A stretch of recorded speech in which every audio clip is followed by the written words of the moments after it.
ആദിവാസി കുടുംബം അടിച്ചുറപ്പില്ലാത്തൊരു വീട്ടിൽ താമസിക്കുന്ന ഒരു വാർത്ത ശ്രദ്ധയിൽപ്പെട്ടതിൻ്റെ അടിസ്ഥാനത്തിൽ പഞ്ചായത്ത് ഇതിനു മുമ്പ് പഞ്ചായത്ത് പ്രസിഡൻറ്റും ഒക്കെ ഞങ്ങൾ സ്ഥലം സന്ദർശിക്കുകയും അതിനുവേണ്ട നടപടി സ്വീകരിക്കാം എന്ന് ഞങ്ങളന്ന് പറഞ്ഞതാണ്. ലൈഫിൻ്റെ ലിസ്റ്റിൽ ഉൾപ്പെടുത്താനുള്ള നടപടികൾ സ്വീകരിച്ചിട്ടുണ്ട്.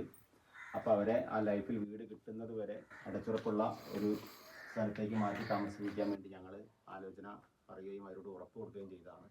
അതിൻ്റെ അടിസ്ഥാനത്തിൽ തെങ്കര ഗ്രാമപഞ്ചായത്തിൽ സത്തേങ്കലത്ത് ഒരു വിദ്യാലയത്തിൻ്റെ കെട്ടിടം ഒഴിഞ്ഞു കിടക്കുന്നത് ഞങ്ങൾ അവർക്ക് വേണ്ടി തുറന്നു കൊടുക്കുന്നതിന് വേണ്ടിയാണ് ഇന്നിവിടെ അതിനുള്ള നടപടികൾ സ്വീകരിച്ച് താക്കോലുമായി ഇവിടെ എത്തിയിട്ടുള്ളത്. അപ്പോൾ ഇവിടെ ഇന്നത് തുറന്നു കൊടുക്കും. അതിനോടൊപ്പം തന്നെ ഇവിടെ കുറച്ച് ശുചീകരണ പ്രവർത്തനങ്ങളും ഇവർക്ക് വാസയോഗ്യമാക്കുന്ന രൂപത്തിൽ അതിനെ വൃത്തിയാക്കുന്ന കാര്യങ്ങളും ചെയ്യാനുണ്ട്.